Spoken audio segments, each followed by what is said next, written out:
Donc ces deux diplômes me permettra justement d'approfondir tout ce que j'ai reçu, j'ai appris, d'aller de l'avant.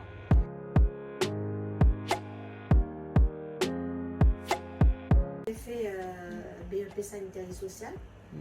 Donc j'ai toujours été dans la petite enfance.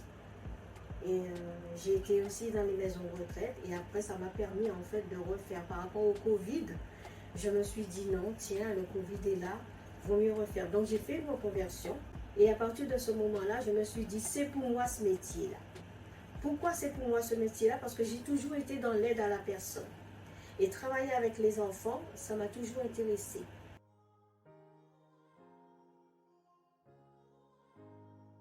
La formation s'est bien passée, ça s'est vraiment bien déroulé. Dans ma tête, je me suis fixé le but de réussir, d'avoir le diplôme et de continuer, de monter peut-être une crèche, de travailler avec les parents. Parce qu'en étant assistante maternelle, c'est pas que être assistante maternelle. C'est très vaste. On apprend beaucoup. Il y a beaucoup de choses à créer pour les enfants. Et aussi en intégrant les parents.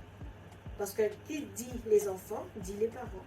Donc on accueille, on prévient, on sécurise, on communique surtout avec les enfants et on dialogue aussi avec les parents. Tout ça nous a appris les formatrices. On a été bien guidés. Moi personnellement, j'ai été vraiment bien guidée, bien suivie, parce qu'il y a un suivi. On ne fait pas cette formation pour faire la formation, il y a un vrai suivi. Et donc ça m'a permis d'avoir le diplôme. Pour vraiment faire cette formation-là, il faut être humaine. Il faut avoir de l'empathie. Il faut aimer. D'accord? Il faut être dans la bienveillance. Ne pas juger. Cette formation-là nous a appris tout ça. Il ne fallait pas être dans le jugement. Ça vous a permis d'avoir une posture Professionnelle. Voilà, justement, en étant assistante maternelle, c'est cette posture-là qu'on doit avoir. On doit être professionnel en tout et pour tout. On est là pour les enfants, mais aussi on est là à l'écoute. Parce que être assistante maternelle, c'est être à l'écoute.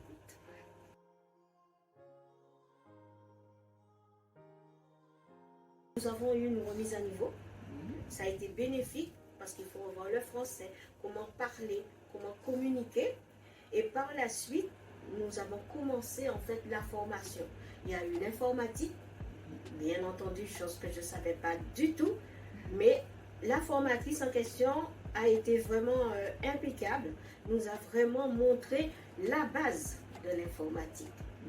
Après, nous avons eu les autres formatrices qui sont aussi, qui nous ont apporté leur aide, et pas seulement leur aide, qui nous a vraiment formés. Au niveau de cette salle, déjà, comme vous pouvez le constater, nous avons beaucoup de bébés, des filles, des garçons. Et donc c'est là qu'on prend le bain. On donne aussi le biberon, on les change.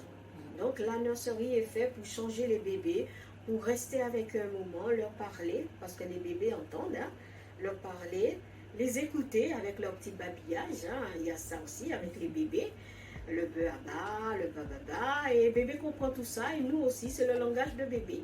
Beaucoup de pratique et aussi beaucoup de théorie. Parce que si on n'a pas la pratique, on ne peut pas aller en théorie. Et si on n'a pas la théorie, on ne peut pas faire pratique. Donc les deux vont ensemble, pratique et théorie.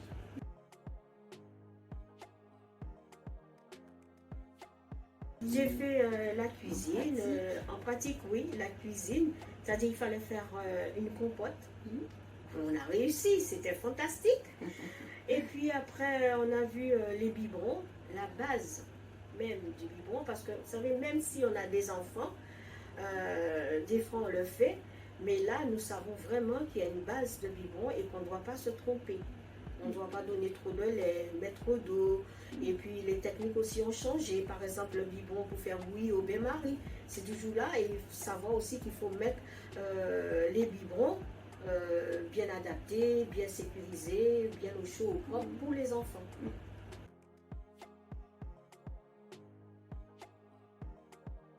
Donc tout au long de cette formation, il y a eu pas mal d'épreuves. En fait, les épreuves en fait, sont comptées, chronométrées, on va dire ça comme ça. Ça dépendait des sujets. ou même des missions, voilà. Parce qu'il y avait des blocs. Il y avait des blocs. Donc, il faut dire qu'on avait 8 blocs. Et pendant ces 8 blocs, il y avait des épreuves. Et donc, il faut surtout apprendre, réviser, écouter et comprendre aussi ce que dit la formatrice ou le formateur. On a eu des épreuves pratiques, c'était plus avec les bébés. Voilà. Donc, à savoir faire le change, à savoir comment le porter, parce qu'on a fait justement dans le bloc, il y a aussi le portage de bébé, comment le transporter dans le fer ou autre, et comment le sécuriser aussi, tout ça est dedans. Ça fait partie en fait du portage du bébé, donc nous avons eu tout ça, et à la nurserie, bien entendu, il y a tout ce qu'il faut pour s'occuper des bébés.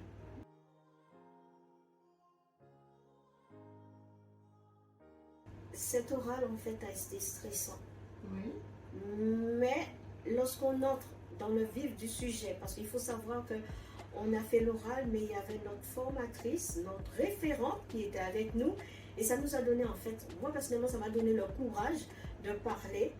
Il faut dire que le jury aussi nous a mis à l'aise. Et le jury est très performant en fait, et ça m'a permis en fait de parler voilà, de cette posture. Et il faut dire que cette posture doit être professionnelle. Voilà, c'est la posture professionnelle. C'est pas n'importe quelle posture. À savoir comment se tenir, comment parler, comment communiquer, comment dialoguer, comment mettre en œuvre tout ce qu'on a appris pour réussir.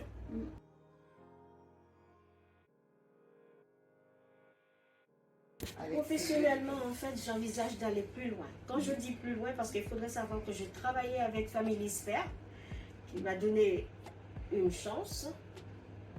Et donc, du coup, je compte aller plus loin, je compte travailler pour moi-même, bien entendu, ou travailler aussi avec les parents. Parce que le but d'être assistante maternelle ou garde d'enfants, c'est d'être avec les particuliers.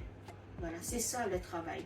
D'aller au domicile des particuliers et de faire notre travail d'assistante maternelle ou garde d'enfants.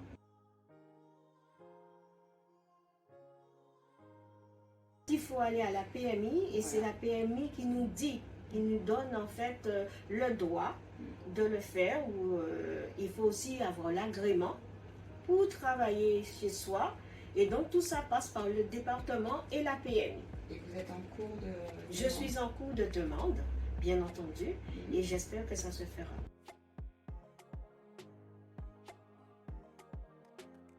Mon projet de MAM, en fait, c'est toujours d'actualité, mais il faut approfondir. Quand je dis qu'il faut approfondir, il faut faire des recherches, il faut aller sur le terrain, il y a un marketing, il y a beaucoup de choses à faire pour ouvrir une MAM. Ça ne se crée pas du jour au lendemain. Il faut réfléchir. Voilà, et c'est tout ça qui rentre dans le travail d'assistante maternelle ou garde d'enfants. On n'ouvre pas une MAM pour ouvrir une MAM. Une MAM, c'est pas une seule personne. Alors c'est quoi une MAM? Une MAM, c'est maison d'assistante maternelle. C'est-à-dire qu'au lieu d'être chez moi, je garde les enfants dans une MAM créée, spécialisée pour les enfants, avec d'autres assistantes maternelles. C'est un très beau projet. Oui, c'est un beau projet et j'espère que je vais y arriver. Il faut que j'y arrive. Parce que ça concerne les enfants. Et moi, ça me tient très à cœur d'aider certains parents, ou les parents qui travaillent, ou les parents qui sont en difficulté. Hein. Il y a beaucoup de besoins, beaucoup de demandes. Et il faut qu'on agisse. Il faut qu'on agisse. Merci beaucoup. Merci à vous.